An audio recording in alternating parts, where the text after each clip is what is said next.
예, 그러면 2부 시민 청년 기획자를 위한 공공 지원을 주제로 2부 토론을 시작하도록 하겠습니다. 진행 방식은 1부에서 말씀드린 것처럼 토론자분들의 5분 발언, 그리고 그 이어서 보다 좀 심도 있는 얘기를 하는 토론, 그다음에 플로어에 계신 분들의 이제 자유 토론 순서로 동일하게 진행하도록 하겠습니다.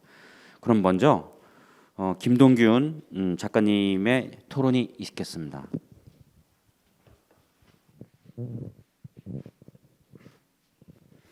네, 안녕하세요. 저는 김동균이라고 하고요. 이제 시각예술 작가이기도 하고 그 시흥시에서 유휴 하수처리 시설을 문화공간으로 재생하는 사업에 이제 프로젝트 매니저로 참여하고 있기도 합니다. 그래서 기획자로서도 뭐 활동하는 측면이 있어서 오늘 이 자리에 이제 그 노수진 선생님이 초대를 해주시게 됐고요. 저희 5분 발언은 오늘 그 토론 주제와 연결을 해서 몇몇 부분에 좀 초점을 맞춰서 작성을 해 보았어요. 그래서 그 부분을 이제 좀 말씀드리는 걸로 이제 진행해 보도록 하겠습니다. 일단 저희 그 문화도시 부평과 이제 부평문화재단의 지원 사업에 관련해서 제가 이제 주요하게 봤던 질문 중에 하나는 그 개인의 욕구와 공공의 이로움이 상생하는 공공 지원의 명분이 적합하면서 실효가 있는가에 대한 부분인데요. 저는 기본적으로 일단 실효가 없지는 않다고 생각을 해요. 저도 이제 대학교를 마치고 2013년부터 동인천 배다리 마을 안에 있는 그 막걸리 양조장을 재생한 문화공간인 스페이스빔에서 일을 하면서 배다리 마을을 비롯해서 인천 신포동, 경동 일대 창작자분들, 기획자분들, 공간 운영자분들, 그리고 헌책방 운영자분들과 마을 주민분들이 공공 지원 프로젝트를 통해서 다양한 일들을 하시고 그걸 통해서 가능성을 발휘하고 이제 탄력과 동력을 확보하는 모습을 많이 봐서 그런 지원 사업들이 실효성이 없다고는 이제 생각하지 않는데요. 대신에 이제 그 지원 사업들이 명함은 되게 뚜렷하다고 생각을 합니다. 그리고 공공 지원이 창작자와 기획자 그리고 공간 운영자의 자립을 위해서 반드시 필요한지에 대해서는 저는 솔직한 말씀을 드리자면 좀 모르겠다는 쪽에 가까운데요. 그래서 그 다음으로 이제 문제점을 좀 말씀을 드리자면 첫째는 이제 지원금이 야기하는 생각의 함정과 굴레라고 정리를 해봤는데요. 지원금은 말 그대로 일단 지원금인데 취지 그대로 이제 당신이 뭔가를 하려고 할 때 그 활동 행위의 일부를 지원해서 능률과 효율과 완성도를 높이는 데 도움을 주겠다라는 것인데 상당수 지원 사업에서는 지원금이 지원금으로서의 역할을 넘어서 기획과 활동을 장악하는 경우가 많아요. 저도 이런 모습들을 많이 봤었는데 이때의 문제점은 기획자나 창작자가 어떤 것을 만들고 행하기 위해서 프로젝트를 풀어가고 만들어가는 시각이나 생각이나 접근, 상상 일체가 지원금의 규모에 휘둘리게 된다는 거예요. 가령 예를 들어서 1,000만 원을 지원해주는 지원 사업이라고 하면 1,000만 원 분량의 분량과 내역은 지원 사업 선정과 증빙을 위해서 그것대로 이제 마련을 하고 그 외에 다른 필요한 자금들은 자신의 기획과 창작의 만듦새 완성도를 높일 수 있는 그런 추가적인 비용은 자신이 직접 마련을 해야 되는 게 사실 맞는데 대개의 경우에는 1,000만 원을 지원해준 지원 사업이라고 했을 때 이제 기획자로서 선택할래가 두 가지가 생기는 거죠. 1,000만 원 스케일의 기획을 만들어서 지원을 하거나 아니면 1,000만 원은 공공 지원으로 획득하고 그 외 나머지 비용을 자신이 충당하는 방식으로 1,000만 원 1,000만 원 규모가 넘어가는 스케일의 기획을 하는 것인데 지원금과 지원 사업에 익숙해지거나 그것을 획득한 경험이 많은 기획자, 창작자들 중에서는 주객이 전도되는 경우가 많아요. 이거는 이제 이런 분들만의 잘못은 당연히 아닌데 가령 이런 식이에요. 지원금이 너무 적어서 참여자들의 인건비를 재능 기부 수준으로 책정하게 된다거나 그 애초 기획 취지와 다르게 획득한 지원금의 규모에 맞춰서 행사 규모나 내용을 줄인다거나 그리고 완성도를 위해서는 500만 원이 필요한 사업인데 300만 원을 지원받았다고 해서 이제 그 부족한 만큼의 비용을 자신이 직접 충당하는 게 아니라 그냥 300만 원 지원받은 예상 규모에만 맞춰서 퀄리티를 줄여서 이제 사업을 진행한다던가 이런 부분들이 이제 좀 발생을 하는 거죠. 사실 이제 지원금이 적다고 해서 참여자들한테 적은 인건비를 줄 게 아니라 지원금에서 충당이 안 되는 부분은 자신이 단기 알바를 하든 월급을 받은 일을 해서든 이제 돈을 만들어서 수여를 해야 되는데 300만 원밖에 못 받아서 참가비를 10만 원밖에 못 줘요라고 뭐 얘기한다던가 뭐 300만 원을 받았든 100만 원을 받았든 그 사업 참여자들에게 좀 합당하게 지급해야 될 금액들이 있다면 그게 어떻게 해서든 지급이 돼야 되는데 좀 그게 안 되는 경우들을 좀 많이 봤어요. 그래서 이런 부분들이 지원금의 규모라는 함정에 다들 빠져서 이제 그 기획자, 창작자의 창의력과 상상력까지 좀 갉아먹게 되는 걸로 이어지는 경우라고 저는 봤고요. 이게 이제 좀 공공 지원 사업의 굉장히 심각한 폐단 중에 이제 하나라고 생각을 합니다. 그리고 다음 부분에서는 이제 두 번째 문제점을 말씀을 드리자면 지원금의 의미적 속성과 근본적인 취지에서 드러나듯이 이제 문화예술 지원 사업만으로는 창작자, 기획자 그리고 공간 운영자들이 절대로 사실 자립을 할 수 없는 구조잖아요. 말 그대로 보조적으로 지원해주는 금액이니까. 근데 또 다른 심각한 문제 중에 하나는 창작자랑 기획자와 공간 운영자들이 지원 사업의 굴레 속에 창의력, 상상력, 자구력을 퇴색당하고 점차 지원금에 의존하는 그 상태가 되어가는 거예요.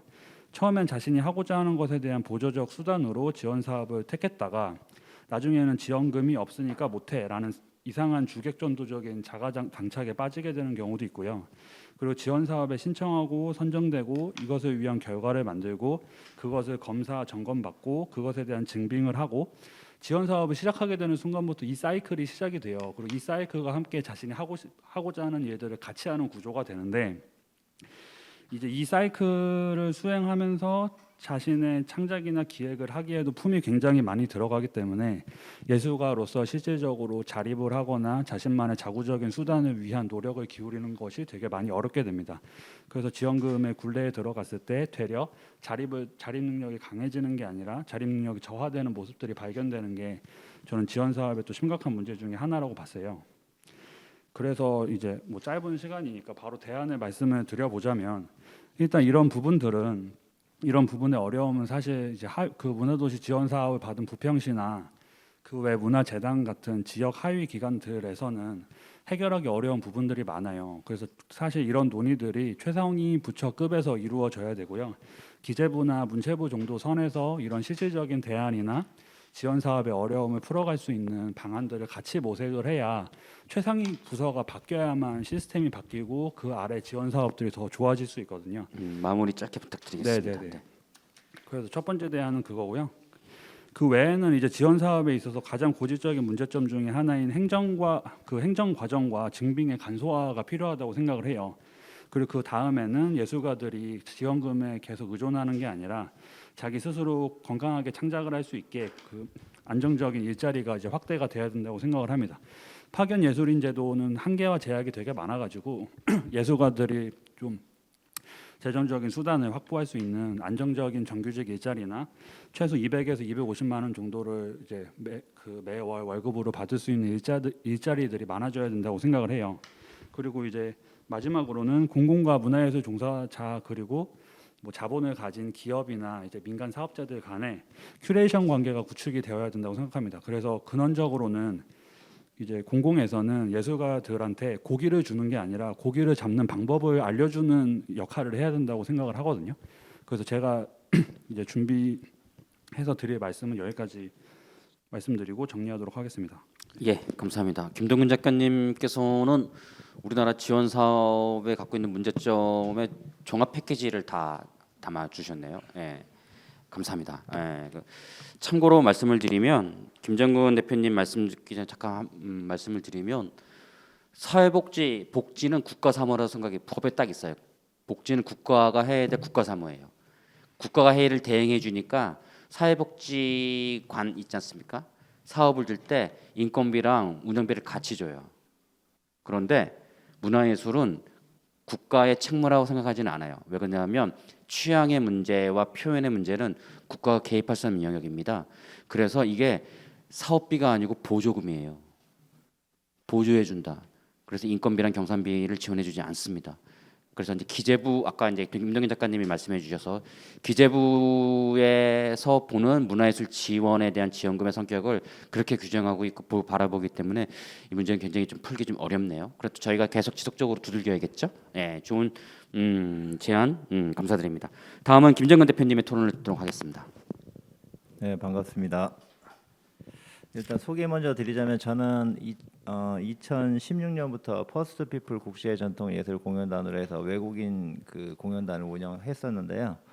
코로나가 딱 터지면서 거의 사업이 거의 망해가지고 그다음에 저기 교육 사업을 또 이주민들의 교육 사업을 또 지원하는 그런 프로그램을 또 만들어서 19년부터 최근까지 꿈체험이라는 그런 저기 기업으로 좀 활동하다가 최근에 아무래도 좀 직원들 먹여 살리기가 너무 힘들어가지고 내년에 저기 사회적 기업이라도 한번 만들어 볼까 해서 지금 법인을 하나 설립해서 지금 활동 중에 있는데요. 그래서 여러 가지 그 부분을 다 좀 커버하려고 최대한 노력하고 있는데 글로벌 인재를 좀 양성도 좀 하고 육성도 좀 하고 공연단도 좀 활성화시키고 하자 해서 이렇게 법인 설립하는 그런 취지로 해서 활동하고 있습니다. 그 앞에 너무 말씀들을 너무 많이 잘 해주셔가지고 제가 할 말이 별로 없긴 한데 제가 그냥 두서없이 말씀드리면 또 이게 이야기가 또 막 산으로 가기 때문에 저 나름대로 좀 준비 좀 했거든요. 이게 아마 5분 분량은 안 될 수 있는데 좀 간단하게 제가 준비한 거 한번 발표해 보도록 하겠습니다. 일단 오늘 제가 말씀드릴 내용은 공공 지원의 형태나 방식들은 다양하겠지만 그 중에서 저는 제가 진행한 시구 공모사업 이런 부분에 뭐 기획이라든지 정산한 부분에 대해서 경험한 사례를 통해 장단점 및 개선 사항에 대한 의견을 좀 말씀드려 볼까 합니다. 첫 번째는 공모사업의 필요성 및 오해 부분에 대한 의견인데요.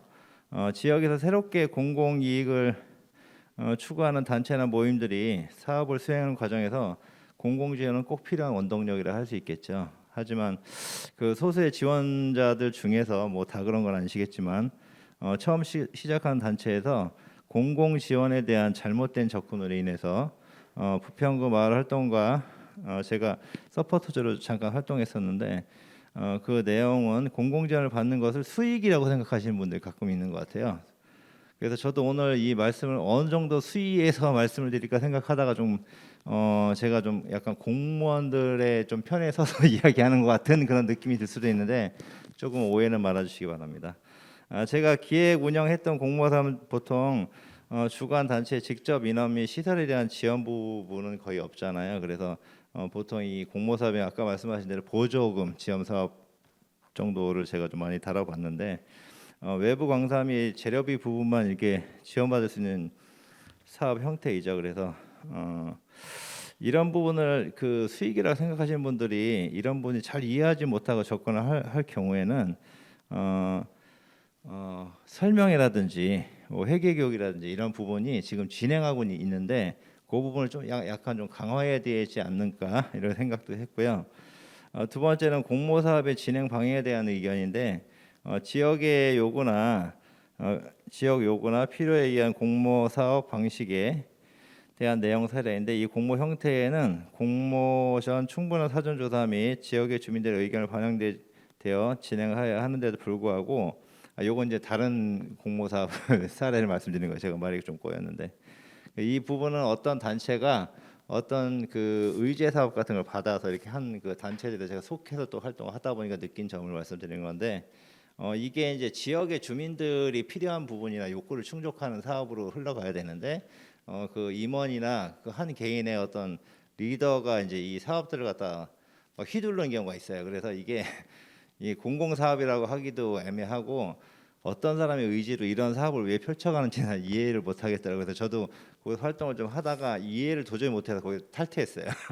그래서 그런 부분이 있었고 이런 부분에 있어서도 일단은 제가 그 단체에 들어갔을 때 이런 생각했거든요. 그 지역에 딱 가서 주위를 막 둘러본 다음에 제가 여기서 이 동네에서 필요한 게 뭘까? 저는 이 생각하고 들어갔는데 갔던 실제적인 사업은 그렇게 운영이 안 되고 있다는 말이죠. 그래서 여기선 제가 있을 곳이 아니다. 그리고 과감하게 나오는 편이고요.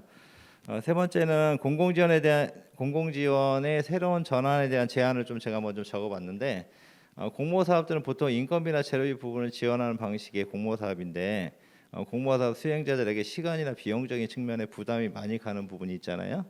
그러니까 이런 부분에서도 좀 지원이 돼야 된다고 봐요. 그래서 뭐 냉난방비라든지 그 관리하는 회계라든지 정산한 분들에 대한 단순 인건비라든지 이런 부분이 좀 지원되면 어떨까 하는 생각을 좀 했고요. 그래서 지금 그 앉아서 이렇게 공모사업을 그 뭐냐 공모사업을 내어 주시는 구나 시 이런 분들이 있긴 한데 제가 보기엔 부평문화재단 쪽에서는 이렇게 가만히 이렇게 구나 시처럼 이렇게 공모사업을 딱 내놓고 지원자들을 이렇게 채택하는 것이 아니라 좀 발로 뛰어서 그 지역에 있는 예술가들을 좀 발굴 이렇게 해가지고 활용할 수 있는, 그래서 같이 부평문화 도시를 만들어가는 그런 그 문화재단이 됐으면 하는 바람입니다. 여기까지 하겠습니다.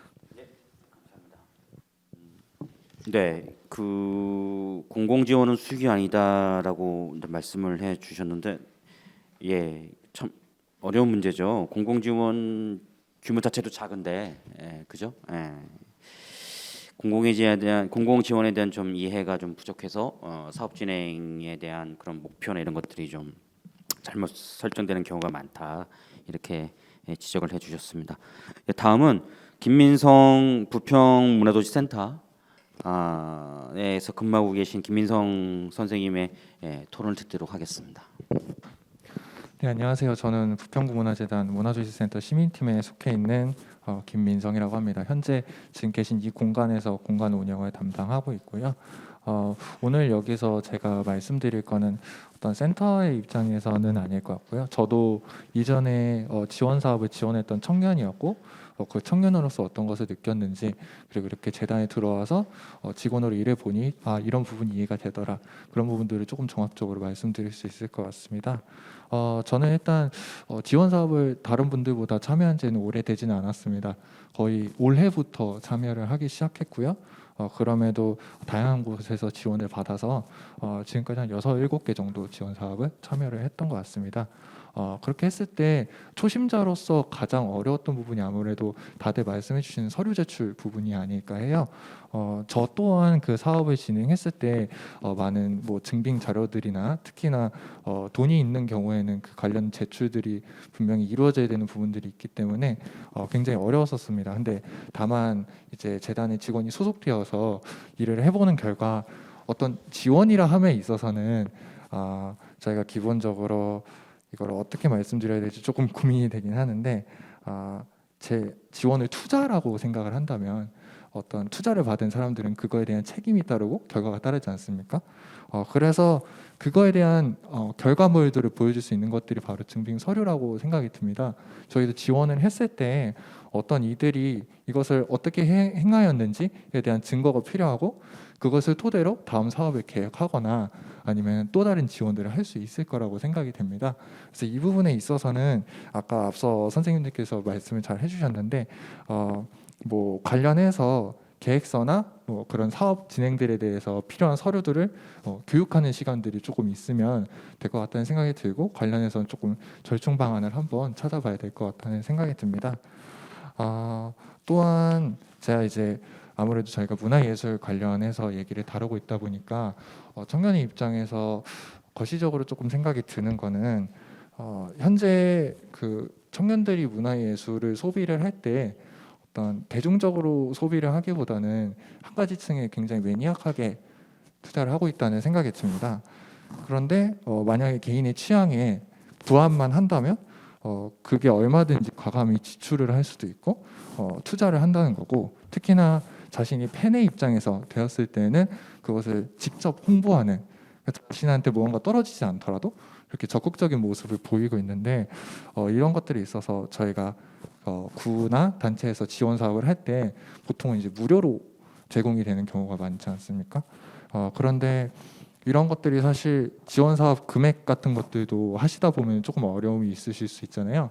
그런 것들이 있어서 뭔가 퀄리티라던가 아니면 그런 사업들에 있어서 질적인 향상이 있을 수 있다면 그거에 대해 과감히 금전적으로 투자를 해서 그런 것들 누릴 수 있는 분들이 청년들 중에서는 특히 많다고 생각을 합니다. 그래서 따라서 기획을 하거나 하실 때 어떤 그 관객들이나 그 참여하는 분들에게 유료 프로그램을 제공하는 거에 대해서 저희가 한번 얘기를 한번 나눠볼 수도 있을 것 같다는 생각이 들어서 그 부분에 대해서도 저희가 한번 얘기를 했으면 좋을 것 같습니다. 저는 일단 이 정도로 마치겠습니다. 예, 그럼 토론 시간에 유료 프로그램 관련된 한번 얘기를 좀 해볼 수 있을 것 같은데, 보통 보면은 공공 지원은 무료 관람이 대부분 아닌지요? 에, 네, 그거는 토론 시간에 한번 더 좀 얘기를 좀 나눠보도록 하시죠. 그러니까 청년들의 이제 문화 소비 형태에 부합하는 지원을 좀 이뤘으면 좋겠다 이렇게 말씀을 해주셨습니다. 다음은 김순지 북극서점 대표님의 토론이 있겠습니다.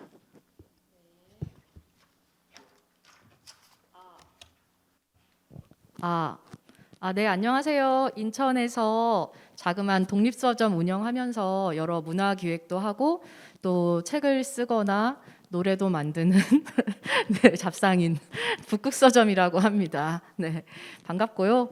시작하겠습니다. 제가 준비한 원고는 있는데 앞에서 말씀하셨다시피 다 해가지고 지금 즉석에서 조금 바꿔봤어요. 그래서 이미 중복되지 않는 이야기 위주로 드리고 싶습니다. 먼저 많이 나왔던 기획서가 쓰기도 힘들고 보고서도 제가 예전에 부평문화재단 뭐 보고할 때 말이죠, 500만 원짜리 사업이었는데 100장을 썼어요. 보고서를 영수증이 뭐 많긴 했지만 정말 토 나온 줄 알았어요. 그 이후로 제가 부평문화재단 너무 사랑하고 그렇지만 지원 사업은 이제 지양하고 있습니다. 하지 않고 있는데 그런 거에 대해서 약간 결을 좀 뭐랄까 레이어를 다양하게 하면 좋을 것 같아요. 예를 들어서 저는 전문 문화 기획자로 이제 주로 인천시청이나 뭐 관광공사, 뭐 여성문화재단 하여튼 다양한 주체들과 같이 이제 일을 맡아서 용역으로 진행을 하고 있는데 그럴 때에는 수의계약으로 하면은 사실 보고서 그렇게 힘들지 않거든요. 그리고 당연히 예산서도 이렇게 그냥 깔끔하게 딱 내고 깔끔하게 딱 정산해가지고 하면 되게 간편하단 말이에요. 그랬는데 유독 지원 사업의 경우에는 뭐가 그렇게 힘들게 몇백 원까지 우리가 해야 되는가? 그것은 사실 이중잣대가 아닌가, 같은 기획자인데 라는 생각이 들어서 예를 들어서 그렇게 꼼꼼하게 봐야 하는 게 있을 수 있겠죠. 정말 초보자분들에게 예를 들어서 대상으로 하는 그런 지원 사업의 경우에는. 하지만 저처럼 이미 이제 시내에서 활동하고 있는 문화 기획자들의 경우에는 약간의 뭐 그게 어드밴티지라고 느껴지면 조금 위험하겠지만 조금 더 수의 계약과 그다음에 지원 사업의 중간 정도에 있는 그런 지원 사업을 펼쳐 주신다면은 사실은 제가 만약에 돈을 받는 일과 지원 사업 중에 선택한다면은, 그러니까 수의 계약이랑 지원 사업 중에 선택한다면 당연히 수의 계약을 선택하겠죠. 다른 기관에. 왜냐면은 근데 그러면은 이제 사실 부평 문화재단에서 하고 싶은 일이야 너무 많지만, 부평에서 하고 싶은 일이야 많지만 할 수 없게 되죠. 그러니까 저 같은 뭐랄까 이런 기획자들이 꽤 많을 거라고 생각을 해요. 뭔가 역량이 그래도 어느 정도는 있으나 충분히 발휘할 수 없는, 지원 사업에 지원을 할 수 없는 그런 애매한 위치에 사람들이 있을 것 같은데, 그런 사람들을 위한 또 오픈형 지원 사업 같은 것도 있으면 좋겠다는 생각이 들어요. 조금 더 러프하게 제안서를 내고 확정이 되면은 더 자세하게 기획서를 쓰고, 그리고 보고도 조금 더 간결하게 수의 계약만큼 할 수 있는 그런 플랫폼이 생기면 되게 좋을 것 같다는 생각이 들고요. 그리고 이제 지원하는 것만으로도 어떤 그 컨설팅이라는 피드백을 원하신다고 앞서 많이 말씀하셨던 것 같아요.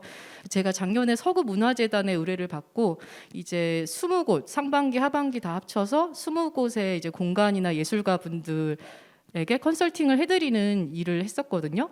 그리고 심사위원으로도 참여를 했고요. 그거를 보면서 이제 그거랑 또 이번에 인천 청년축제라고 문화재단에 그것을 이제 저희가 영상 제작을 해야 돼가지고 17팀의 또 아티스트를 인터뷰할 기회가 있었어요.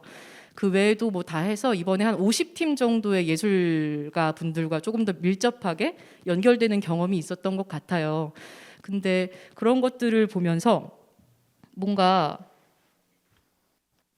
피드백이 꼭 컨설팅이 아니어도 된다라는 생각도 들더라고요. 예를 들어서 그냥 기획서를 쓰는 것만으로도 어떤 분들한테는 원고료를 소정의 원고료, 예를 들어서 인천에서 쓸 수 있는 문화비 같은 걸로 페이백이 되어도 괜찮을 것 같고, 큰 돈 아니라도 그냥 좀 정이 있잖아요. 그러면 해볼까? 그리고 실패해도 받았네 5만 원 어디 쓰지 하면서 신나게 할 수도 있을 것 같고, 아니면은 또 뭐랄까 컨설팅이 우선은 가장 좋았던 것 같아요. 제가 했던 컨설팅인데 붙은 분들께 컨설팅을 해드렸는데 정말 안타까웠던 거는 정말 떨어진 분들 요만큼만 바꾸면은 다음에는 이제 붙으실 수 있는 그런 정도의 수준이 되는 이제 기획서들이 꽤 많았던 것 같은데 그분들한테는 근데 컨설팅이 이루어지지 않았어요. 그 프로그램의 경우에는. 그래서 이제 계속 채워나가는 방식의 컨설팅을 피드백으로 해도 좋을 것 같고 아니면은 이번에 떨어지더라도 지원했던 경력이 점수처럼 쌓여서 다음 지원에는 어드밴티지로 작용을 한다거나 그러니까 도전해 봤다는 것만으로도 뭔가 그 사람에게는 사실 되게 멋진 일이잖아요. 그게 마무리 실제로 부탁드리겠습니다. 이익으로. 죄송해요. 네, 그런 것들을 한번 생각해봤습니다. 그 외에는 뭐 다음에 또 다음 기회에 말씀드릴게요. 예, 토론 시간에 좀 더 좀 말씀해 주시고요. 문화예술에서도 벤처 사업이 필요하다 이제 이 말씀을 하신 것 같네요. 오픈 지원 사업에 막 일종의 이제 제안서로만 지원할 수 있는 네, 이것도 한번 토론 시간에 한번 더 얘기해 볼 수 있을 것 같습니다. 예, 다음은 이강민 몬스터 레코드 대표님의 토론이 있겠습니다. 네, 안녕하세요. 저는 문화기획을 전문으로 하는 기획사를 운영 중인 몬스터 레코드의 이강민이라고 합니다.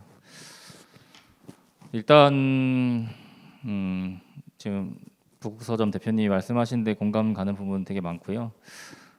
저희 회사는 전문적인 기획자 집단이기 때문에 거의 매출의 80%를 기획으로 내고 있습니다. 근데 저희 어찌됐든 이게 먹고 사는 문제에 굉장히 많이 밀접해져 있는 얘기고 이게 사실 제가 제일 이해가 안 되는 거는 지원 사업 그 단어 자체가 제일 이해가 안 됐어요. 그래서 이제 왜 지원을 주는데 사업이라고 얘기를 할까? 그래서 지원이면 지원이지 왜 사업을 하라고 할까? 제가 2014년에 지원 사업을 처음 시작을 해봤었고 2014년에 이제 3명의 친구들이 저 포함해서 친구들이 모여서 첫 해 2천만 원짜리 꿈다락 토요문학교라는 지원을 받아서 실행해봤습니다. 그걸 가지고 기반으로 그 다음에는 1억을 받아봤고 그 다음 해는 2억을 받아봤어요. 지원을 한 2억을 받아서 운영을 해보니까 엄청 힘든데 돈이 하나도 안 되더라고요. 그래서 이건 지원을 받으면 안 되겠다라고 생각을 하는 차에 저희가 하는 게 사회 서비스를 하는 거랑 다를 게 없더라고요. 그래서 자연스럽게 사회적 기업이 되었습니다. 그래서 이제 사회적 기업이 됐을 때 거기서도 자생력을 하시는데 어찌됐든 간 사회적 기업을 하면서 사업화를 더 시키는데 저희는 집중을 했고 현재 20명의 임직원과 10명의 아르바이트생이 일하는 회사가 되었습니다. 저희 회사는 인천에선 거의 가장 규모가 큰 기획사라고 저희는 생각하고 있어요.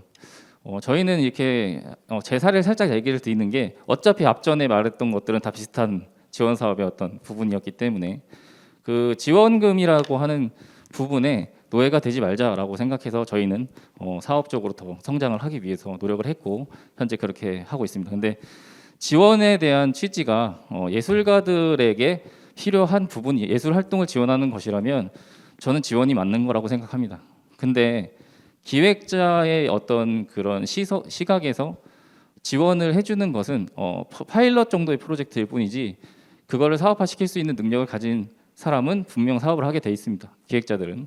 그러면 저는 이 성향 자체가 활동 위주의 지원금인지 아니면 이 지원을 통해서 사업화를 시킬 수 있는지를 좀 나눠봐야 된다라고 생각하는 부분이 좀 있고요.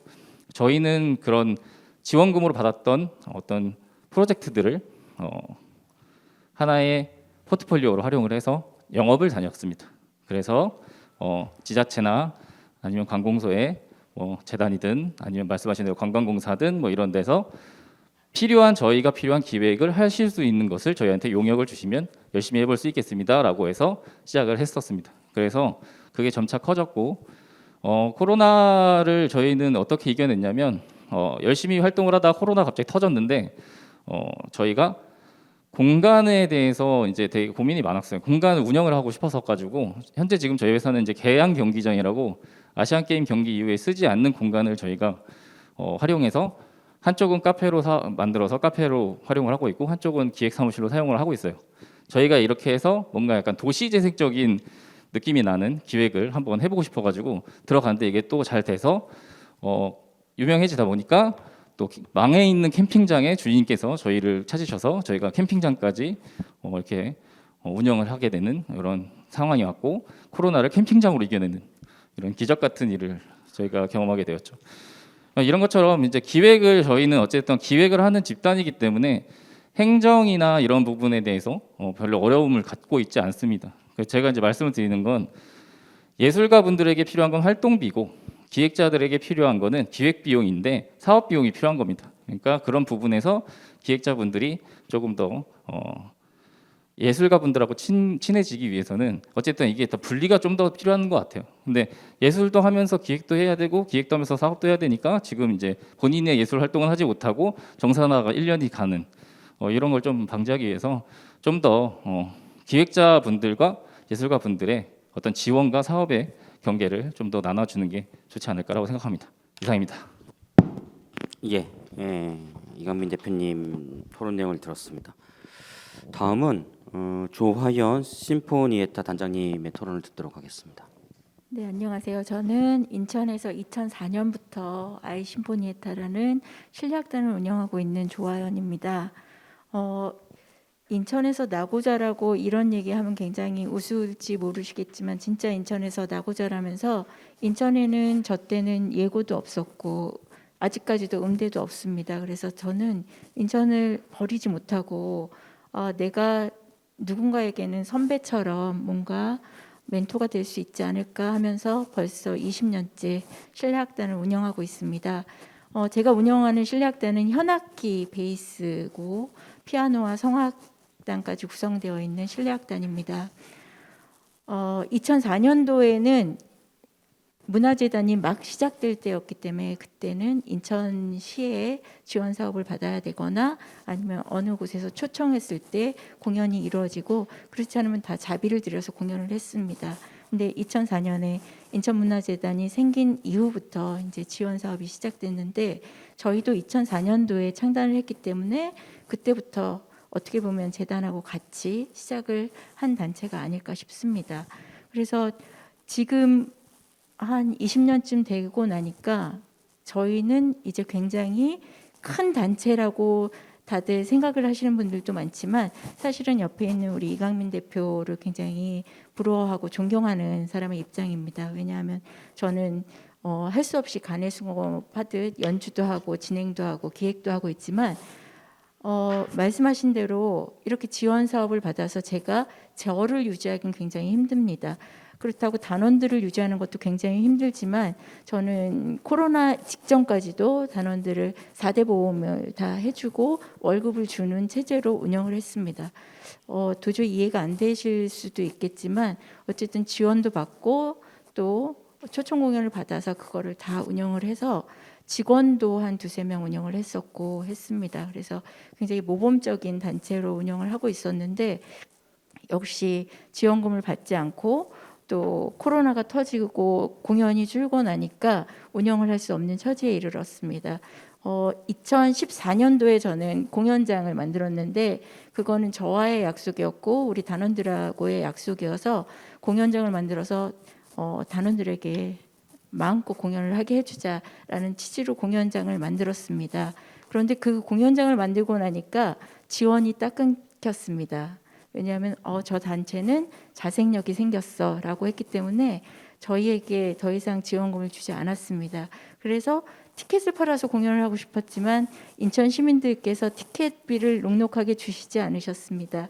그래서 계속 적자가 누적되고 하면서 저는 다른 그 지역에 가서 기획을 하거나 아니면 음악 감독을 해서 그 비용으로 여기 우리 단원들과 직원들의 비용 또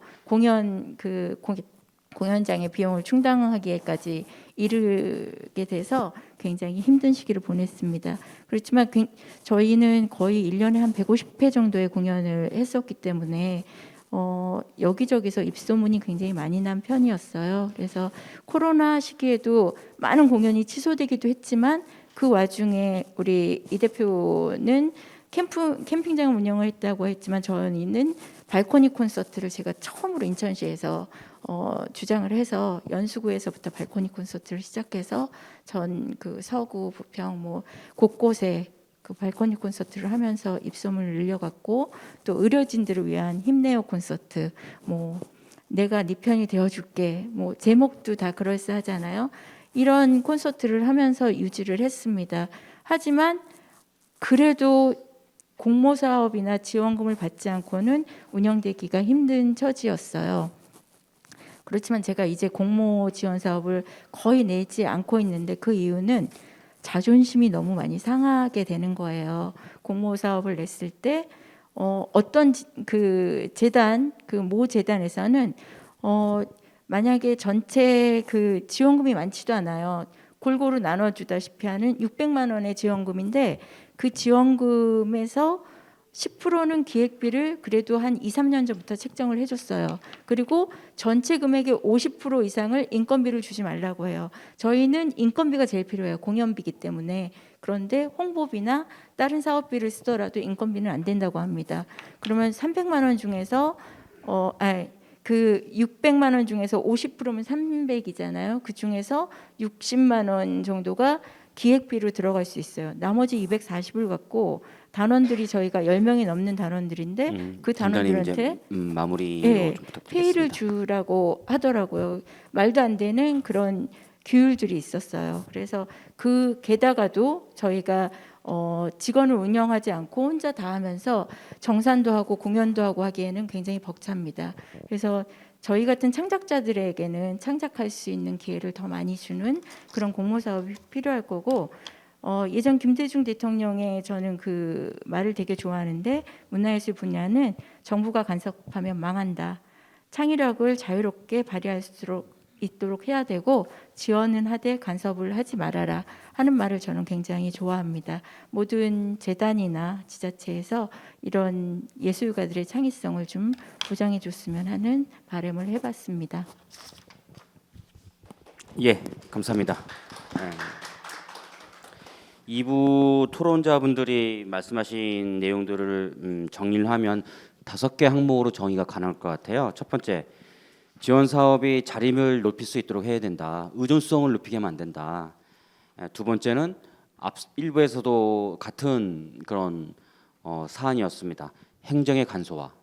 그리고 세 번째는 예술가 기획자들의 행정 업무를 높일 수 있는 교육이 필요하다, 이렇게 말씀해 주셨고, 네 번째는 예술가 단체 기획자들의 공공성에 대한 인식이 필요하다라고 말씀해 주셨고, 마지막 하나는 예술가 기획자들의 이제 그런 새로운 활동, 그 예술가와 기획자들을 발굴하자, 이렇게 5가지를 제안해 주셨습니다.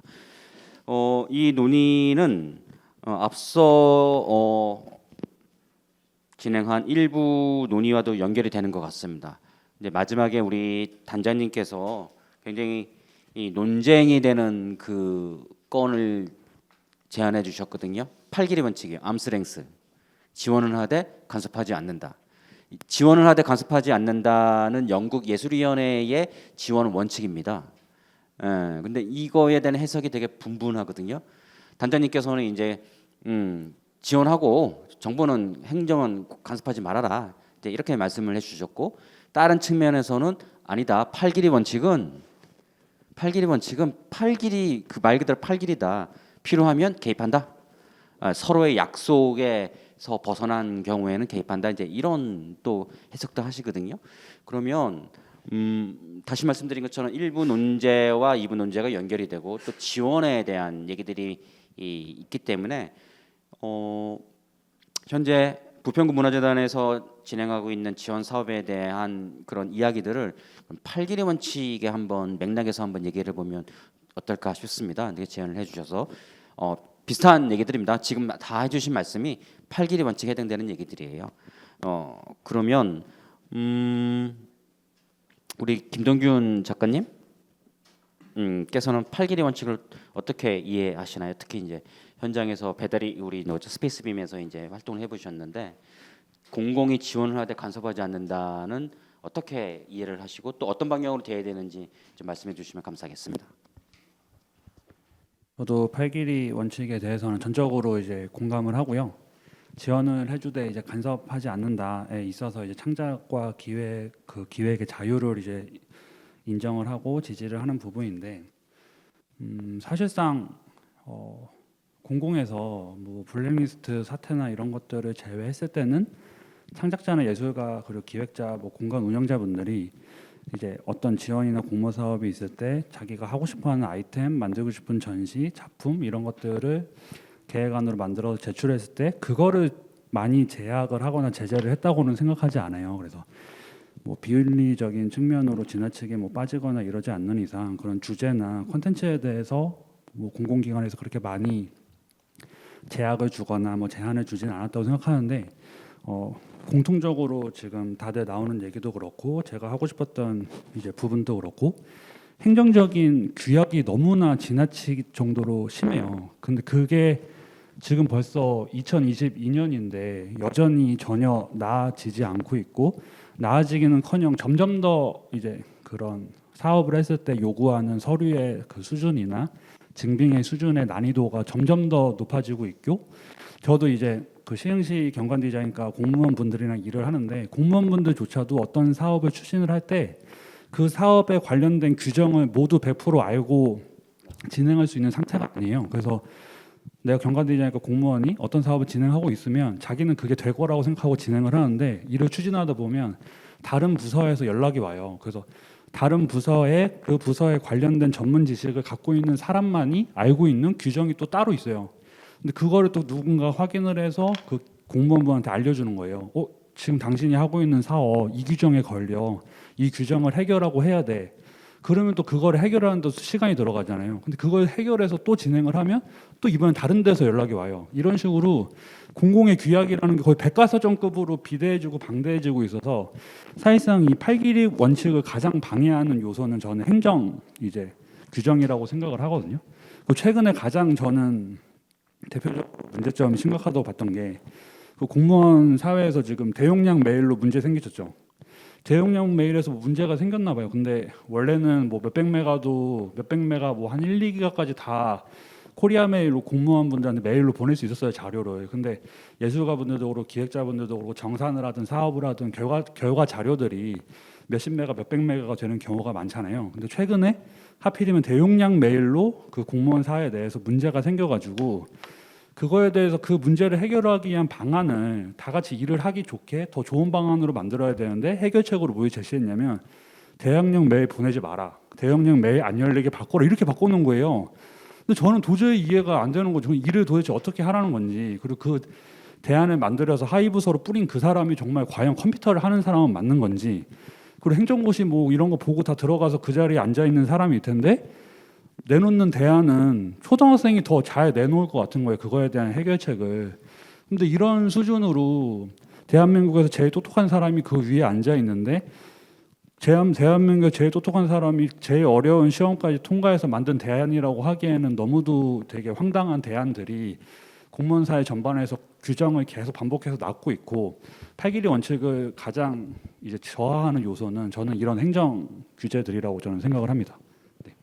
예, 아마 감사합니다. 아마 이광민 대표님께서는 좀 하실 말씀이 많으실 것 같은데 이제 그 주신 토론문에서도 말씀해 주셨고, 그럼에도 불구하고 이 공공지원과 행정이 제약이 많은 행정적인 많은 공공지원이 민간의 의존성을 자꾸 이제 취약하게 하고 더 이제 의존성을 높이는 이런 부작용도 있다 말씀해 주셨는데, 혹시 대표님께서는 이와 관련해서 대안이나 또는 이런 민간 영역에서 계시긴 하십니다만 행정에서의 이제 또 지원 사업도 해보셨고 행정 절차에 간소화는 좀 이렇게 가능하지 않겠느냐? 그러니까 좀 혹시 제안 같은 걸 해줄 수 있으시면 감사하겠습니다.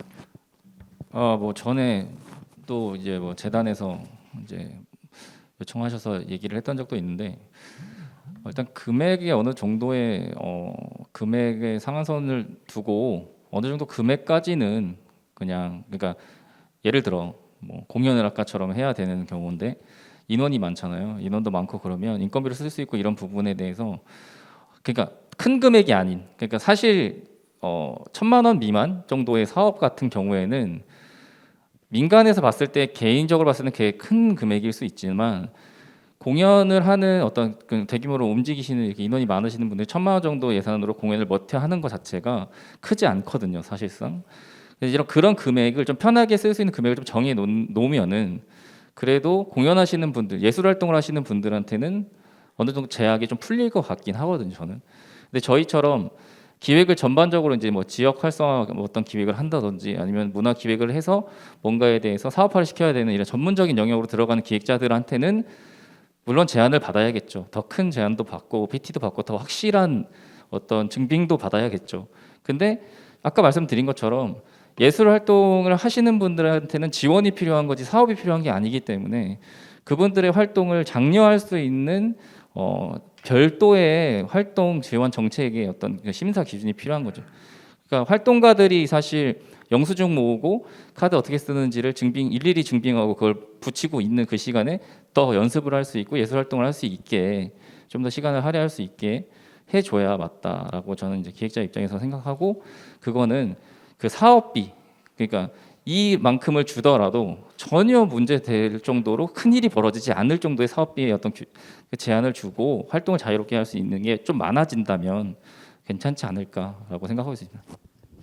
황희경 센터장님한테 한번 여쭤보는 이강민 대표님이 흥미로운 제안을 해주셨는데 지원 그동안 지원 사업이라고 불렀었잖아요. 지원과 사업의 분리가 이강민 대표님은 언급해 주신 재밌는 제안이신데 센터장님 혹시 어떻게 생각하시는지요? 뭐 제가 제안을 정확하게 이해를 했는지는 모르겠는데요. 활동에 대한 지원이나 일단은 저희가 쓰고 있는 돈 자체가 보조금 사업이라 활동에 대한 지원이나 뭐 사업에 대한 지원이나 이거를 분리할 수 있는지 모르는데 일단은 지금 이제 많은 부분을 분리를 하려고 노력을 하고 있는 거죠. 예술가나 전문가들하고 일을 할 때는 되도록 계약 관계로 일을 하려고. 그러니까 계약 관계로 일을 한다는 거는 과업에 대한 내용을 약속을 하고 그 결과를 실현을 하신다면 그 계약금이 나가는 거기 때문에 그렇게 진행을 하려고 하는 거고 지원하는 거는 저희 입장에서 제가 아까 말씀드리면서 우리 입장에서 사업이라고 붙였구나. 저희는 지원 사업 이러잖아요. 입에 붙었거든요. 우리 입장에서만 지원 사업인 거고 받으시는 분 입장에서는 지원인 거네요. 근데 그럴 경우에는 약속을 해서 하고 저희는 500만 원 이하는 아까 말씀하셨듯이 사실은 전문가들하고는 500만 원 이상인 돈은 되도록이면 계약 관계로 하려고 하는데 이제 전문가들하고도 일해도 계약 관계로 못 하는 거 있어요. 시민들 대상으로 하는 뭐 이런 사업들은 좀 지원 보조금 사업으로 하는데 어쨌거나 이제 시민들하고 하는 것도 되도록이면 계약 관계로 해보려고 노력을 했으나 그거는 절대 그 행정의 틀을 못 넘어서 500만 원까지를 제가 그거를 도입을 한 게 2018년이었나? 하여튼 몇 달을 싸워서 했고요. 그다음에 저희 내부에서도 그거에 대한 또 걱정이 많아서 저희 내부를 설득하는데도 한 2주는 걸린 것 같고 그래서 어쨌든 구하고 얘기해서 500만 원까지는 아까 말씀드린 것처럼 저희는 안 받으려고 그랬어요. 근데 그건 절대 안 된대요. 그래서 뭐만 받냐면 통장 거래 내역만 받아요. 그리고 30만 원 한 건이 30만 원이 넘을 경우에는 거래 명세서를 안 붙이면 30만 원을 그냥 주머니에 넣으면 안 된다고 해서 그거는 이제 30만 원 단건 30만 원일 때 그렇게 받거든요. 그러니까는 일단은 이강민 대표님이 제안하신 그 말씀을 제가 정확하게 이해했는지 모르지만 저희는 이제 원칙이 전문가랑 일할 때는 계약 관계로 되도록 일하고 그게 이제 활동에 대한 지원이라고 저희는 활동에 대한 그 지원이 아니죠. 그거는 활동에 대해서 서로가 계약하는 거고 우리가 같이 사업을 해나가는 거라고 생각하고 그다음에 지원의 영역에서는 500만 원 그다음에 아예 정산을 안 받는 거는 안 돼서 하여튼 통장 내역으로 받는 거는 완전히 처음 저희 사업에 들어오는 분들한테는 200만 원을 드리거든요. 아무거나 할 수 있는 거는 꽤 쓸모 있는 도시 실험이라는 건 그렇게 드리고 그다음에 아까 선생님들 몇 분 참여하셨던 부평별곡 같은 경우에는 공간을 이미 운영하시는 분들이기 때문에 거기는 500만 원. 그러니까 거기까지만 이제 네, 간략 지원으로 하고 있습니다. 답이 됐나 모르겠네요. 예, 이건민 대표님 혹시 말씀하신 거에 대해서 네. 피드백 주실 거 있으시면 감사하겠습니다. 그냥 간단하게 설명하면 예술가한테는 활동비가 필요한 거고 기획자한테는 사업비가 필요하다고 제가 말씀을 드린 겁니다.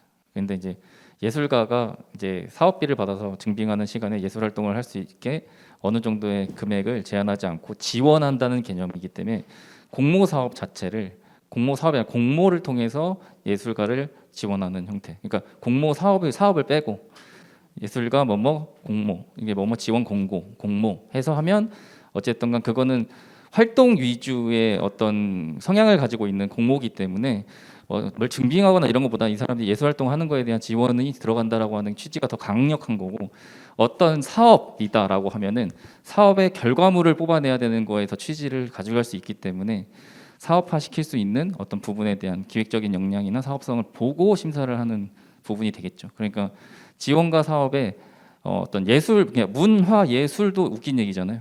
왜 예술이 문화가 결국에는 예술을 다 포괄하고 있는 건데 이 두 단어가 합쳐진 것도 이상한데 지원 사업도 이상한 거니까 분리하는 작업을 해서 지원 체계에 대한 구축을 더 단단하게 하고 예술가분들한테 활동 영역에 대해서 지원을 받는 금액에 대해서 더 다 잘 쓸 수 있게끔 그러니까 모니터링만 잘하면 되는 거지 현장에 나가서 진짜 공연을 하는지 보면 되는 거 아니에요, 자기가?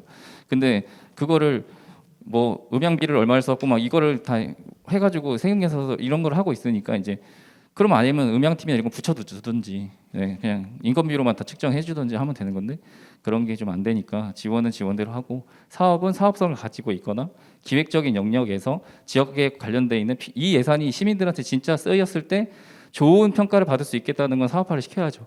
그런 거는 기획자들이 사업화 시킬 수 있도록 이제 할 수 있는 좀 파이가 큰 사업들은 이렇게 주시면 좋지 않을까 생각하고 있습니다. 네, 네. 제가 공연을 많이 하다 보니까 이런 경우가 있어요. 지원해서 공연 받을 때와 초청해서 공연 받을 때. 그러니까 초청해서 공연 받을 때 계약해서 그냥 그쪽에서 믿고 주시잖아요. 그런 형태가 되면 되고 제가 늘 항상 하는 말을 우리 이강민 대표가 하셨는데 모니터 하시면 돼요. 나가셔서 그 단체가 이 정도 가격에 공연을 잘 하고 있는지 이 정도 가격에 전시를 잘 하고 있는지 요거를 평가를 하시면 뭐든지 해결될 수 있을 것 같습니다. 그래서 심사할 때 기준 자체가 그 단체의 어떤 역량을 보고 심사를 하기 때문에 그 정도의 그 초청과 비슷한 이런 마인드를 갖고 계시면 굉장히 쉽지 않을까 생각을 합니다. 예, 감사합니다.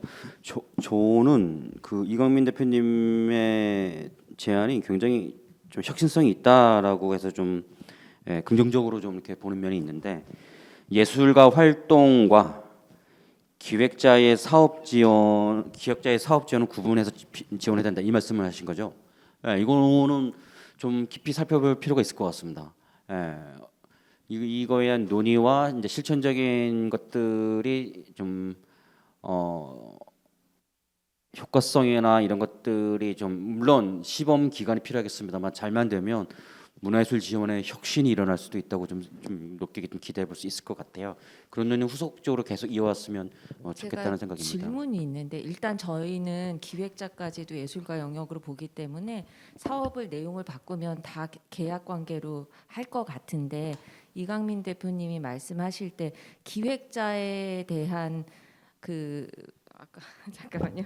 사업 기획자에게는 사업을 지원한 저희가 내년도 이제 사업 다시 설계할 때 좀 도움을 받으려고 하는 건데 그러면 저희 입장에서는 기획자도 예술가 영역 안에 넣기 때문에 기획자나 예술가나 똑같이 최대한 계약으로 진행을 하거든요. 근데 기획자에 대한 부분은 어떤 개념으로 사업에 대한 지원으로 얘기하신 건지. 그 예술가하고 기획자하고는 달라요. 저는 그거를 확실히 다르다고 생각하거든요. 예술가는 본인의 가치를 세상에 알리는 거에 더 집중을 하셔야지 맞는 거고 기획자는 그런 가치를 가진 사람들을 연결해 줘야 되는 사람인 거예요. 근데 그거를 본인이 가지고 있는 가치를 본인이 연결하니까 잘 사업성을 가지지 못하는 거죠. 그러니까 자기가 자기를 제일 잘 알지만 자기한테 냉정할 수 없잖아요. 근데 기획하는 사람은 냉정하게 볼 수 있단 말이죠. 그러니까 기획자는 어찌됐든 간 네트워크 안에서 되게 허브의 역할을 해줘야 되고 예술가는 그 내용을 채워주는 되게 훌륭한 소재가 돼야 되는데 지원 사업 자체가 가지고 있는 한계가 예술가를 지원한다면서 기획자를 꿈꾸게 만들고 행정가로 만들잖아요. 그러니까 이제 그거를 분리를 해서 예술 활동은 예술 활동으로서 인정을 받는 거에 취지를 가지고 아까 똑같은 말씀을 계속 드리지만 기획자는 예술가하고는 다르다고 봐. 그러니까 나는 기획자면서 예술가고 예술가면서 사업가고 이렇게 하시는 분들이 많이 있죠. 물론 근데 그거는 이제 그러면 그렇게 살면 돼요. 근데 이제 그게 예술가하고 협업을 할 수는 없어요. 왜냐하면은 자기가 모든 가치를 다 갖고 있기 때문에 자기 중심적으로밖에는 할 수 없는 거죠. 근데 이제 기획자들은 저희 회사에 있는 어떤 그런 기획자들은 한 12명의 기획자가 있는데 저 포함해서 저희는 명확해요. 저희는 예술 활동을 했었지만 현재는 예술가가 아닙니다. 예술 활동을 저희가 목적으로 해도 취미로는 할 수 있지만 기획자의 입장에서 예술가하고 협업하려고 노력을 하지 저희가 지원금을 받아서 저희 쪽에서 그걸 소모하려고 노력을 하지 않는다는 거죠. 그러니까 좀 기획자와 예술가의 차이가 있기 때문에 지원 사업 영역에 기획자와 예술가를 포괄시키려고 하시면은 그 사업 자체가 기획자한테 유리한 거지 예술가한테 유리하지는 않을 것 같아요. 그럼 김정근 선생님은 이 지금 이 두 분의 이제 이 논쟁에 대해서 어떻게 생각하시는지요? 아까 말씀하신 거랑 사실 이제 연결되는 점이 있어서 여쭤봅니다.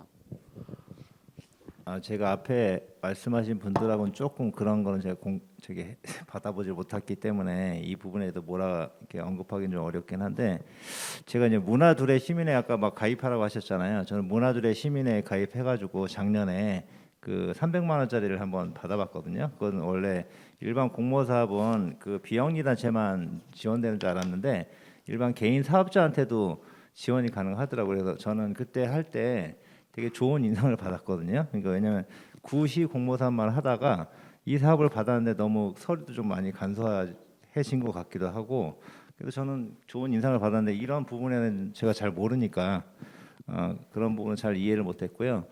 또 한 가지는 뭐냐면은 아까 그 지금 논쟁하시는 부분은 딱 이거 하나인 것 같아요. 정상적으로 운영하시는 분들에 대해서는 그렇게 진행을 해도 되지만 행정적인 부분에 대해서 제재를 거는 이유는 그렇지 못한 사람들이 공모를 신청했을 때에 발생할 수 있는 것을 최소한의 그 방어책이 아닌가 그렇게 생각됩니다. 저는.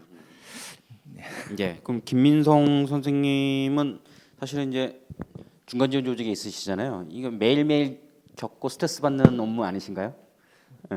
어떤 의견이시고 혹시 이제 중간 지원 조직에 계신 입장에서는 이런 것들을 어떻게 풀어갈 수 있을까요? 근데 저는 방금 공연을 예로 들었을 때 어떤 예술 활동을 지원한다는 것 예술가라면 이제 그 공연에서도 구성이 있잖아요. 악기를 연주하는 사람이 있을 거고 그 무대를 조성하는 사람이 있을 거고 그런 것들을 했을 때 이 무대를 조성하는 것도 저는 기획이라고 생각을 합니다. 그렇게 입장을 따지자면 예술가랑 기획은 완벽하게 분리되기가 어려운 거죠. 네, 그런 차이가 있기 때문에 말씀해주신 그 예술과 기획을 분리한다는 게 이 어떤 정의가 조금 더 필요할 것 같아서 그 정의에 대해서 좀 더 여쭙고 싶습니다. 여기는 예술 단체입니다. 그러니까 저희는 기획 단체죠. 그렇게 따지면 기획사죠. 이렇게 분리가 되어 있어요. 저희가 협업을 하면은 돼요. 그러니까 이제 활동 예산 자체의 어떤 부분은 드리면 되는 거고 지금 말씀하시던 기획적인 영역에서는 저희가 용역을 받든지 저희가 제안을 해서 수의 계약을 하든지 입찰을 하든지 하면 되는 부분인 거죠. 그러니까 그게 예술의 영역이다라고 할 수 없는 게 무대는 다 똑같습니다. 근데 그 안에 들어가는 디자인이 다른 거지. 그 디자인의 영역은 또 어떤 광고 기획적인 부분의 영역이라고 저는 보거든요. 근데 그게 예술가분이 직접 디자인을 해서 연출을 하기 위해서 한다 그러면 예술가하고 기획자의 협업이 되면 되는 거지. 그런 어떤 예산을 쓰는 데 있어서 그거를 통틀어서 한 단체가 다 해야 된다라고 하는 건 행정사고로 묶기가 그 예산의 어떤 이렇게 번거롭죠. 근데 이제 그런 부분만 좀 어느 정도 이렇게 잘려 나간다면은 저희 쪽에서는 이쪽은 이제 활동 영역으로 받는 비용이 중요한 거고 저희는 이걸 실행하면서 들어가야 되는 비용의 어떤 세분화를 더해서 증빙할 수 있는 충분한 어떤 여건이 되는 거고 이런 부분이기 때문에 좀 그거는 전 이런 정의라고 봅니다. 예술 영역과 기획적인 영역은 좀 다르다. 네. 그러면 그렇게 분리가 되었을 때는 그 두 기획자와 예술가의 그 관계가 필수 불가결하게 사업 때 진행이 돼야 되는 거잖아요. 그러면 만약에 그런 사업들 진행을 한다고 했을 때 그러면 저희가 이분들에게만 말씀드리는 게 아니라 어떤 그 기획자 그들의 그 커넥션을 통해서 이렇게 연결이 되는 거기 때문에 근데 그러면은 그 네트워크라던가 저희가 사업을 진행할 때 무조건 이제 껴서 가는 느낌이 없지 않아 있을 수 있다고 생각하거든요. 그 부분도 사업을 내실 때 어떤 사업을 한다. 말 그대로 뭐 캠프 마켓이 있다. 근데 캠프 마켓은 어떤 뭐 문화예술 행사를 할 거다. 그러면은 거기에 들어가야 되는 공연팀은 지원금의 형태로 들어갈 수 있는 거고, 그걸 기반으로 해서 해주는 데는 사업성을 가지고 제안을 해가지고 들어갈 수 있겠죠. 나머지 부분에 대해서. 근데 저는 이게 되게 더 좋을 거라고 생각하는 거는 예술가와 기획자들이 서로 커넥할 수 있는 게 생겨요. 나중에. 그러니까 서로 이게 지정이 되거나 선정이 되거나 어떻게 되면은 그분들하고 이 사업을 수행하기 위해서 미팅하는 과정을 가져야 되잖아요. 그러면서 더 업그레이드가 될 거고, 활동은 더 활동에 집중하실 수 있고, 그걸 기반해서 기획자가 뭐 마케팅이라든지 아니면 그 예술을 좀 더 선보이기 좋게 시민들한테 어떻게 해야지 더 좋게 보일 수 있는지에 대한 기획을 이 예술 단체가 선정되었기 때문에 더 디테일하게 기획을 해줄 수 있는 방향도 생길 수 있는 거죠. 근데 그거를 묶어서 하나가 다 따서 준다 이런 개념이 되면 제가 따면 제가 아는 대로 그냥 일을 준다 이렇게 되기 때문에 결국에는 그냥 다 아는 데 가서 좀 할 수 있는 데서 다 해서 하는 것밖에 안 되니까 좀 오히려 저런 대중성이나 좀 더 진정성 있는 공연 이런 걸 좀 찾아내긴 힘들겠지 않을까 싶습니다. 네. 그러면 김순지 선생님께서는 오픈된 사업을 보다 좀 이렇게 완성된 게 아니라 좀 열려진 좀 목적이나 가능성들이 열려진 그런 오픈 사업을 제안해 주셨는데 이게 좀 그런 논의에서는 어떻게 선생님은 좀 바라볼 수 있으신가요? 우선 저는 이 예술가가 결국은 기획자의 역할을 해야 자립할 수 있다고 생각을 하거든요. 꽤 많은 부분에서 자기가 기획을 해서 상업적인 이제 장을 열어가면서 결국은 최종 보스는 스스로 기획하면서 자기의 뜻을 펼치는 게 성장의 어떤 한 단계라고 생각을 하기 때문에 사실 이런 형태가 이미 우리가 예술 지원을 이 부평문화재단에 하고 있을 거고요. 예술가들에게 자기 작품을 완성할 수 있게 주는 돈. 그다음에 이렇게 기획과 예술이 합쳐진 거. 이미 나와 있는 여러 지원 사업에 조금 더 이름을 좀 섬세하게 구체적으로 해서 그걸 공고를 보고 이제 지원하시는 분들께서 목표성을 좀 더 정확하게 갖고 할 수 있도록 안내만 하면은 지금의 논의는 충분히 이제 소화가 되고 해결이 될 것 같아요. 이미 다 있는 것 같고 그거를 조금 더 근데 네이밍을 좀 더 구체적으로 혹은 공고문에 좀 더 친절하게 그렇게 하면 될 것 같고요. 말씀하신 오픈형 그런 것보다 지금 시간이 얼마 안 남았는데 죄송하지만 제가 생각하고 있는 다른 지원 방식에 대한 아이디어를 말씀드리고 싶어서 먼저 부평에는 인디씬의 존재감이 굉장히 없어요. 뭐 성수동, 뭐 사실 을지로 이런 것들을 원하는 건 아니지만은 기본적으로 그런 젊은이들이 뭔가 여기 가면 힙한 거 있지 막 이러면서 놀러 갈 수 있는 곳이 거의 없고 부평 문화의 거리에 가보시면 알겠지만 다들 술 마시러 오거나 그냥 뭐 쇼핑하러 오거나 이런 분들이지 문화의 거리에서 사실 문화를 느껴본 적이 없거든요. 저는 거기 그냥 지저분하다, 재밌다 뭐 이런 다양한 감상이 있을 수 있겠죠. 근데 부평문화재단에서 캠프마켓이나 여기 문화공간 시소도 그렇고 이렇게 잘 마련하셨지만 일반적으로 그렇게 놀러 다니고 문화를 즐기고 싶어하고 갈망하고 싶어서 홍대에 가고 서울에 가는 젊은이들이 즐길 수 있는 곳이 문화도시가 시작된 후에도 전혀 눈에 띄지 않고 있어요. 그래서 제가 제안드리고 싶은 것은 유동인구가 진짜 많은 부평 문화의 거리에 저도 가게를 차리고 싶었지만 월세가 비싸서 못했거든요. 근데 그런 데에 조금 더 관냄새를 싹 지운 되게 멋있는 공간을 마련하고 지원을 받아서 팝업샵을 연다거나 아니면은 지원을 받아서 또 전시를 연다거나 상영회를 영화 하시는 분들은 또 상영회를 거기서 가질 수도 있고 공연을 할 수도 있고 북토크를 할 수도 있고 다양한 기획을 할 수 있을 것 같아요. 근데 지금은 그러니까 이렇게 유동인구가 많은 그 거리에서 시민들이 돌아다니다가 저기 가면 무조건 재밌는 거를 일주일에 한 번씩은 하지라는 신뢰를 가지고 그곳에 존재감을 느낄 수 있게 해준다면은 그 주변으로 파생되는 다른 문화적인 공간이 생길 거라는 생각이 들고요. 그래서 지금 여기 너무 사실 어디 있는지 사람들이 몰라요. 여기의 존재를 지나가다가 그렇지 않습니까? 그래서 돈을 너무 짧게 쪼개가지고 그냥 시민들을 위한 그런 동아리 사업 좋지만 눈에 띄는 조금 더 존재감 있는 그런 힙한 그런 사업도 좀 해주시면 저는 시민으로서 되게 즐길 거리가 많고 재밌을 거라는 생각도 들고 이러한 소식을 카카오톡 아까 그 뭐였죠? 무슨 시민 두레? 네, 그거 1,500명 가입을 독려해 주셨는데 사실 그걸 자기 문자 전화번호 공유하면서 그거를 이렇게 무슨 회의에 든다 이거 되게 부담스럽거든요. 그냥 카카오톡 채널만 추가하라. 시민들과 기획자 모든 예술가들에게 카카오톡 채널만 추가하되 거기 제가 아까 그 추가를 해봤어요. 부평문화재단 있는 줄 몰랐는데 찾아보니까 있더라고요.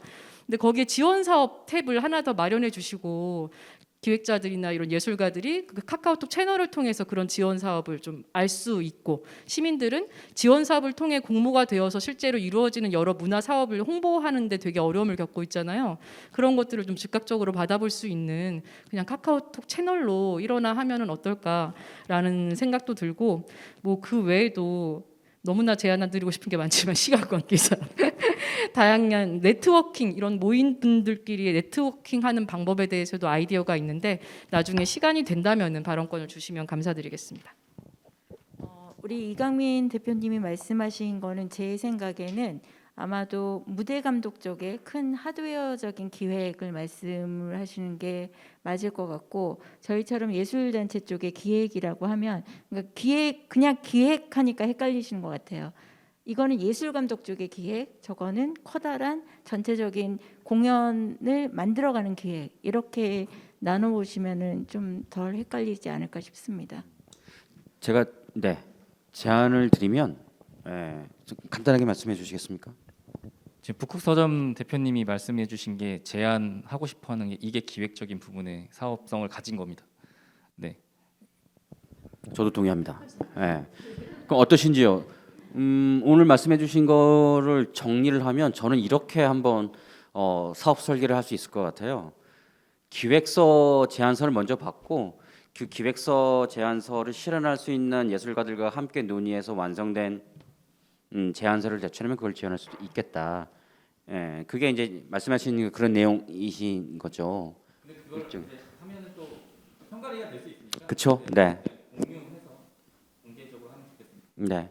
오늘 2부에서는 말미에서는 이렇게 예술 활동과 기획의 이런 구분에 의한 지원 이런들이 이제 주된 논의가 됐습니다. 혹시 플로어에서 혹시 2부 들으시면서 이런 점에 대해서는 좀 의견이 있다 또는 좀 추가적 질문이 필요하다 하신 분 있으신지요?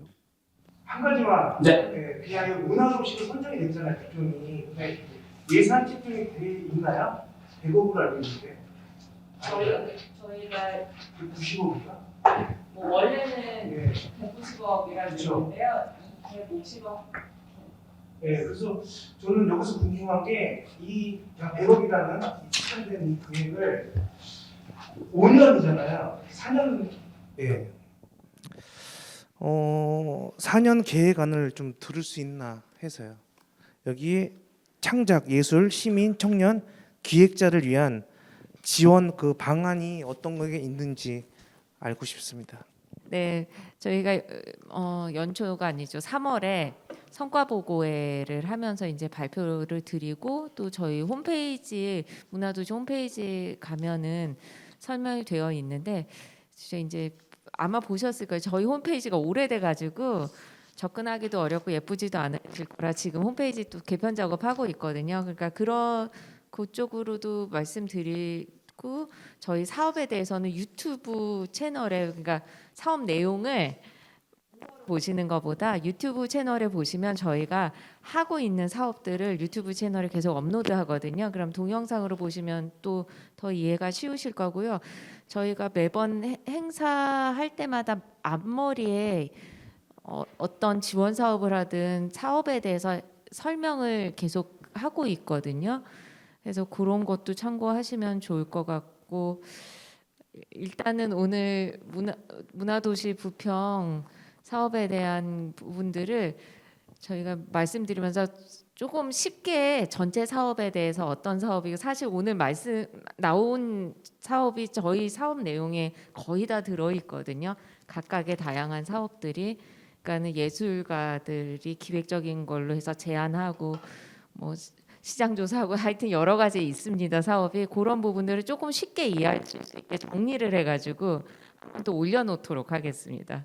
그렇게 해서 다양하게 이해하실 수 있도록 그리고 언제나 전화 주시면 저희가 친절히 또 세부적인 것들은 설명드리거든요. 그러니까 네 저희도 열심히 노력하겠습니다. 근데 관심 많이 가져주세요. 저희만 뛰어다녀서는 정말 안 될 것 같다는 생각이 오늘 더 드네요.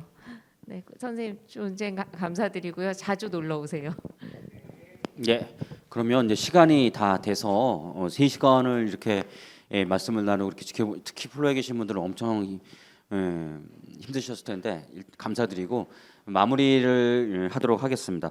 2부에서는 지원 사업이 자립을 높일 수 있어야 된다라고 말씀해 주셨고 두 번째로는 1부에서도 나왔던 얘기입니다만 행정의 간소화가 필요하다. 그리고 이를 위해서 세 번째는 예술가 기획자들의 행정 업무 관련 교육을 강화할 필요가 있다. 그다음에 네 번째로는 예술가 단체 기획자들의 공공성에 대한 인식 필요가 높아져야 된다 말씀해주고 다섯 번째로는 신규 예술가 기획자를 발굴하자. 그리고 여섯 번째로는 뜨거운 논쟁이 됐었던 예술 활동과 기획 사업의 구분 지원에 대한 검토를 좀 더 포괄적으로 또 심도 있게 한번 해보자라고 말씀해 주셨고 똑같이 일부에처럼 네트워크의 필요성을 말씀해 주셨습니다. 2부 얘기는 이렇게 마무리하도록 하겠습니다. 3시간을 통해서 오늘 공공지원 방식의 전환 모색 2022년 문화도시 부평 토론회가 이어졌습니다. 오늘 1부, 2부에서 전해드린 과제들은 이후에 더 검토를 해보셔서 다음 논의나 공론장에서 추가적인 논의가 가능하실 거라 생각이 들고 어쩌면 뭐 사업에 반영해서 실천적으로 가실 수도 있다고 생각이 듭니다. 오늘 여러분들께서 참여를 해주셨습니다. 저 나름은 그래도 오늘이 빌 공짜가 아니라 나눌 공짜의 공론장이 되었다라고 생각이 드는데 어떠신지요? 그러면 참여하신 분들 서로 우리 노고하셨다고 박수 치우 마무리 질까요? 예, 감사합니다. 이상으로 2022년 문화도시 부평 토론회를 모두 마치도록 하겠습니다. 날씨가 춥습니다. 건강들 잘 살피시고요. 돌아가시는 길 안전한 길이 되셨으면 합니다. 감사합니다.